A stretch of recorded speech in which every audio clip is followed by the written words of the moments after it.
이재명 대표 이야기를 좀 연속해서 해보겠습니다. 이재명 대표가 군부대 방문했죠. 지금 그 파주에 있는 군부대 방문한 모습 잠깐 보겠습니다. 이재명 대표 보면 약간 군대 체질로 보이지 않아요? 저게 사단장 포스 이런 느낌 안 들어요? 진짜 이렇게 뭐 공장에서 다치지 않아서 군대를 갔다 왔다면 안 다쳤어도 못 갔을 수도 있겠다. 본인이 검정고 치르고 중학교 고등학교 졸업한 거잖아요. 그럼 학력 미달로 못 갔을 수도 있겠다는 생각이 드는데 딱 군대에 참 잘 어울려요. 군복이 잘 어울려요. 그리고 가서 이제 그 명 받았습니다. 이제 명 받았습니다. 뭐 이렇게 이제 회자가 되던데 그 장병들이랑 단체 사진도 찍었고요. 거기서 이재명 대표가 한 말 한번 볼게요. 읽어주십시오. 추운 진지에서 고생하는 장병들 감사합니다. 여러분의 특별한 희생엔 특별한 보상이 필요합니다. 더 나은 처우와 근무 환경 개선으로 보답하겠습니다. 여러분은 무인기를 신속히 식별하고 즉각 보고해서 잘 대응했습니다. 국민 안전과 행복을 위해 충실하게 복무해 주십시오. 새해 복 많이 받으세요. 이재명 대표가 대통령이 됐다면 하는 그 한탄과 아쉬움 이런 거거든요. 대선 때도 군 장병들에 관련한 공약들이 엄청 많았거든요. 최근에 강원도에서 저 혹한기 훈련 중에 병사 한 명 얼어 죽었단 말이에요. 그 이야기 하는 거예요. 추운 진치에서 고생하시는 장병들 감사합니다라는 말이. 아유. 그리고 무인기도 마찬가지잖아요.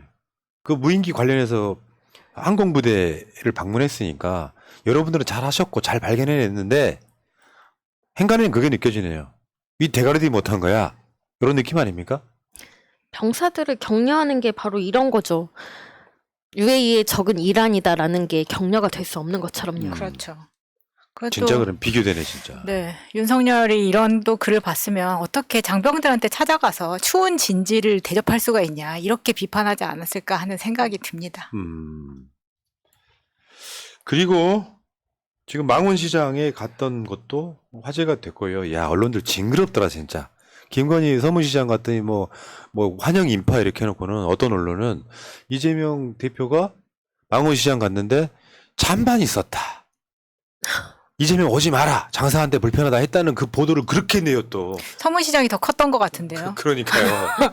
아니 그런 사람도 있겠지만 보통 그런 식의 그 민생 격려하러 가는 거면 이재명 대표 현장에 가면요. 그렇게 민피 안 주려고 엄청 노력하는 게 보이잖아요. 오신 분들한테 좀 물건 좀 사달라고도 좀 하고 본인도 사고 이런 거 있잖아요. 그리고 이재명 대표가 나타났을 때 이 수행이라던가 아니면 유튜버들도 많이 다니는데 같이 가는데 이 사람들이 시장을 통행하는 사람들한테 피해를 주지 않으려고 오히려 가이드를 주거든요. 이렇게 뭐 물러서 주세요, 이렇게 비켜주세요라는 걸 다 합니다. 대단하신 분들이라고 생각해요. 주위에 계신 분들도. 자, 동정은 여기까지고요. 오늘 또 뭐 여러 가지 그 얘기 있었고 이재명 대표 그 다음 날은 개양에도 전통시장 갔죠. 개양의 전통시장. 거기는 열렬히 환영하고 막 이재명 대표한테 무슨 감사패 이런 거 주고 그러더라고요. 그렇게 또 명절 지나가는 거고요. 지금 이재명 대표한테는 가장 중요한 게 우리 이재명 대표의 무고함을 믿는 열혈 지지자들의 이재명 대표에 대한 응원이 전 필요하다고 생각해요. 왜냐하면 이재명 대표도 사람이에요, 사람. 검찰 출석 저 성남 FC를 그 출석을 앞두고 여기저기 통화를 막 계속 하시더라고. 아, 저게 외로운 거구나. 불안한 거구나. 우리의 대장은 정말로 강인해 보이는데 그 속마음에는 그 약함이 있다는 거예요. 검찰이 혼자 나가겠다고 하잖아요. 그러니까 조금밖에 조응천이 폭풍 칭찬을 해. 이것이 이재명 모습이지. 저는 그 부분에서 좀 헷갈렸어요. 지금 지난번에 약 40명 정도 국회의원과 같이 한 거 가지고 이제 비명계에서 좀 찍는 소리를 하니까 이번에는 그 변호인 한 명만 대동하고 가겠다라고 했더니 비명계에서 일제히 환영한다. 라고 하는 겁니다. 저는 그러면 혼자 가면 안 되나? 라는 생각이 드는 거예요, 갑자기. 이거 뭐예요? 아니, 왜냐면 사실 그쪽에서 뭐라고 하든 안 하든 상관없이 갔으면 좋겠는데 또 대표가 오지 말라고 하니까 국회의원들이 어떻게 나오실지는 모르겠지만 일단 지지자들은 이날 또 서울중앙지검 앞에 다 모이셔야 된다고 생각합니다. 지난번처럼 극우 집회에서 또 모여들 거기 때문에 어떻게든 쪽수로든지 소리로든지 우리가 더 맞습니다. 훨씬 많아야 되거든요. 훌륭해요. 근데 이런 측면이 있다는 거예요. 이재명 대표가 요건 내 사건이니까 이번에 혼자 갈 거야 라고 이야기를 하게 되면 당내에서 이걸 비판했던 사람들이 입을 다물게 하는 효과가 있는 거예요. 그 조홍천이 이런 거예요. 나 조홍천은 약간 모르겠어요. 뭐 좋다 나쁘다를 떠나서 약간 어떻게 보면 캐릭터가 좀 모자란 똠방 같은 느낌이 좀 있는데 굉장히 잘한 결정이다. 당당한 모습. 이 대표의 주장에도 진정성이 느껴질 것이다. 라면서 이재명 대표가 혼자 대응하는 출석하겠다는 거에 칭찬을 보내면 이재명 대표가 정반대인 계란과 닭, 달걀 문제 같은 게 생기는 거죠. 혼자 가겠다고 하니까 칭찬을 해. 그 과정이 생길 수 있다는 거예요. 그러면 그 칭찬하는 것 때문에 계속 혼자 대응해야 되는 문제가 또 생기는 거예요. 그 약간 고립시키려고 하는 건가? 그리고 고립된 것처럼 보이게 하려고 하는 건가라는 생각도 들고 문제는 40명이 같이 가든 혼자 가든 이게 문제가 아니라 검찰의 잘못된 조사와 출석 요구에 대한 것이 비판이 돼야 되는데 이게 40명이 같이 간 거 가지고 비판한다는 것 예. 자체가 말이 안 되는 겁니다. 그러니까 웃기는 거예요. 그게 이재명 당대표 대선 후보가 아니었다면 이런 사건이 있을 수가 있는 이야기냐고요. 결국 전 대선의 후폭풍이라고 보는 게 맞을 거고 결국에는 이재명 개인의 문제에서 지금까지도 증거 하나가 안 나오는 결국 이재명이 대선 후보였고 당대표이기 때문에 받는 탄압인데 여기에 무슨 개인 이재명을 자꾸 끌어들입니까? 말이 안 되는 거고요. 근데 이제 검찰 출석일에 이재명 대표가 나오지 말라고 했지만 나는 나갈 거야 하는 사람들이 계속 SNS 같은 데로 이제 등장을 하는 거예요. 난 바람직한 모습이라고 봐요. 그럼 또 우리가 또 다 기억해드려야죠. 그러니까 그런 거 있잖아. 그 이재명 대표 입장에서는 속마음이 진짜 혼자 나가고 싶어? 그거 아닐 거 아니에요. 그렇죠. 사람이 누군가가 나한테 금일봉을 줬어. 내 위치가 있기 때문에 아유 넣어두세요라고 그 있잖아요. 이렇게 사양을 하지만 진짜 넣어두면 서운하다니까. 아니 굳이 안 받아도 되지만 상대방이 넣어두세요라고 한 번 사양을 했더니 그래? 하고 다시 집어넣으면 내 입장에서 서운해 안 서운해? 사람의 심리는 똑같다. 혼자 가겠다고 해도 지지자들 뭐 엄청 나와서 막 힘내라 힘. 나오지 말라고 했는데 이를테면 정청래 박찬대 막 나왔어. 그러면 정청래 박찬대가 싫을까요? 엄청 고맙고 좋죠. 자 여기까지가 행간을 읽으시다 이렇게 말씀드리는 거고 지금 28일 날 출석하겠다고 하니까 검찰이 한 번 더 나와야 돼. 28일 날은 안 돼. 그러니까 3개 날짜를 찍어줬고 이재명 대표는 야, 나 당무에 바쁜 사람이야. 주말에 나갈게. 해서 검찰이 28일은 받아들인 것 같기는 해요. 28일 날 나오더라도 하루 더 나와야 돼. 이건데 자기들은 일요일 날 일하기 싫다는 거지. 그러니까 28일 나오고 한 번 더 나오실 거예요. 이렇게 이야기하고 있는 거죠. 어우씨 진짜. 근데 뭐 급한 건 검찰이고 혐의 입증해야 되는 것도 검찰인데 이 사건이 그렇게 중요하면 검찰이 맞춰야죠.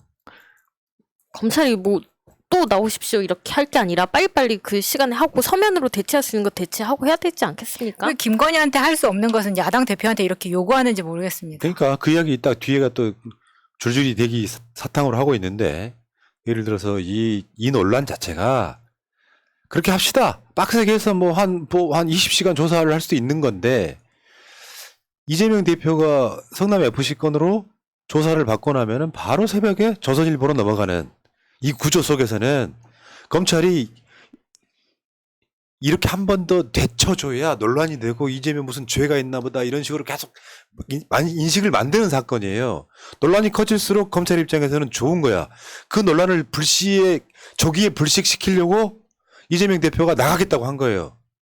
나가버리면 그 다음에는 검찰이 택할 수 있는 게 구속영장을 칠 것이냐 말 것이냐?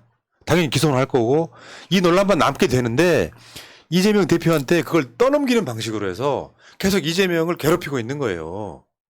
이재명 대표는 털어버리려고 하고 있는 거고 검찰은 뭔가 발목을 잡으려고 하는 거기 때문에 조사할 게 많아서가 아니라 28일 한번 나갔다가도 그 다음에 또 나가게 되면 계속해서 그게 끝나지 않잖아요. 왜 끝내야 되는지를 설명을 좀 해드리려고 그래요. 어쨌든 간에 이거 한 번 더 나오세요라고 하는 이야기를 하는 검사들이 서울중앙지검 반부패 수사 1부 엄희준 부장, 3부 강백신 부장. 여러분들 우리가 공무원들 중에 무슨 장도 아니고 검사 이름 아는 사람 몇이나 됩니까? 진짜 어미준 강백신 우리가 다 알고 있잖아요. 저런 애들이 뭐 예를 들어서 뭐 한명숙 총리 사건부터 시작해서 김기현 무슨 고래고기를 덮어준다든지 우리가 알고 있는 모든 조작 사건에 그 칼제비들이야. 쉽게 표현하면 검사라고 불리우지만 저폭인 애들이에요. 저런 애들이 지금 이재명 대표를 모욕주게 하고 있는 거야. 근데 안 나가?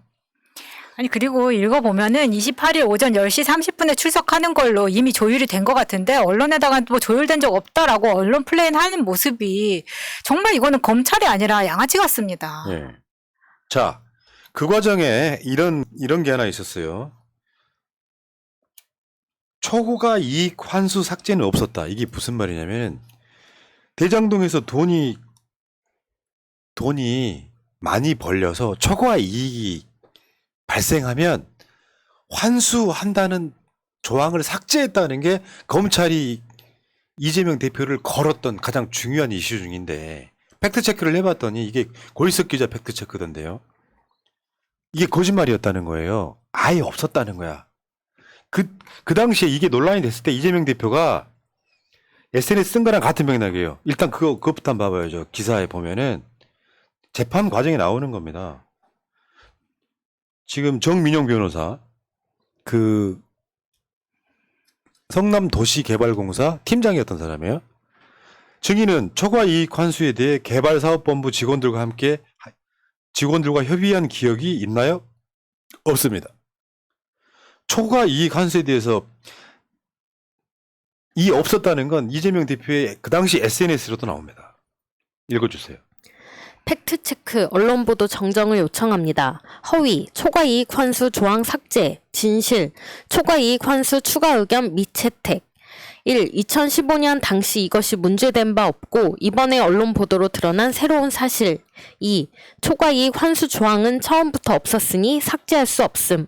3. 초과이익 추가 환수 의견 미채택 이유. 민간의 비용 부풀리기 회계 조작과 로비 방지를 위해 성남시 못 사전 확정 방침 정해짐. 성남시 못 사전 확정 방침에 따라 공모가 진행되고 3개 응모업체 중 선정된 하나은행 컨소시엄과 세부 협상을 하던 중 부동산 경기 호전 시 예정이익 초과분을 추가 환수하자는 실무 의견이 있었는데 공사가 결제 과정에서 채택 안 됨. 이런 정도 팩트예요. 근데 이거 지금 계속 그런 식이잖아요. 이재명 성남시장의 배임 혐의는 성남시나 성남도시개발공사로 돌아갈 몫을 대장동 일당이 뭐 8천억? 전체로 보면 그런 규모라면서요. 이걸 가져가게 만들었으니 결국에는 이재명도 그 사람들한테 돈 받았을 거야. 이 선동 과정에서 써먹는 용도로 배임이란 말을 쓰고 있는 거거든요. 근데 대장동 사건이라는 게 그런 거란 말이에요. 초과 이익 환수 조항이 있었는데 삭제했다가 아니라 처음부터 없었다는 거지. 이미 성남시 목 사전 확정 방침에 따라서 공모를 할 때 그 내용이 들어가 있었던 거예요. 아니 왜냐하면 초과이익 환수를 만약에 넣었을 경우에 이거는 부동산 가격이 올랐을 경우에 초과이익이 생기면 땡긴다는 이야기인데 그때는 부동산 가격이 올라갈지 내려갈지 확신할 수 없는 상황이었기 때문에 마이너스 치면 어떡해요? 그러면은 성남시에서 다시 내줘야 된다는 이야기가 되기 때문에 이 조항에 대해서 미채택한 겁니다. 삭제를 한 게 아니라. 그러니까 애초에 처음에 확정된 계약서 같은 거에 성남시 몫이 명시가 된 거예요. 반. 그래서 얘네들이 적자를 벌 수도 있고 흑자를 벌 수도 있고 이런 과정이었던 거지. 결과론적으로 부동산 가격이 엄청나게 올라와서 대장동 일당한테 어마어마한 수익을 가게 만든 게 이재명이다 같은 보도를 지금도 하고 있어. 이따가 그거 한번 제대로 패드릴게요. 그러니까 삭제를 한 게 아니고 쉽게 표현하면 원래 없었던 거예요. 자, 알겠습니다. 일단 이 이야기는 여기까지. 이재명 대표 힘내십시오. 네, 우리 집회가 어차피 이제 조금 시간이 남아 있으니까 그때 다시 공지를 드릴게요. 예. 네. 자, 이재명 대표가 얼마나 억울한지 여러분들 아시겠죠? 이런 보도는 기성 언론들이 안 하고 있다는 게 가장 큰 문제예요. 내가 어쩌다 YTN 연합뉴스 이런 보도를 보고 있다가 정말로 텔레비전 깨버릴 뻔한 그런 느낌도 있었어요. 어떻게 이런 이야기를 보도를 안 하지?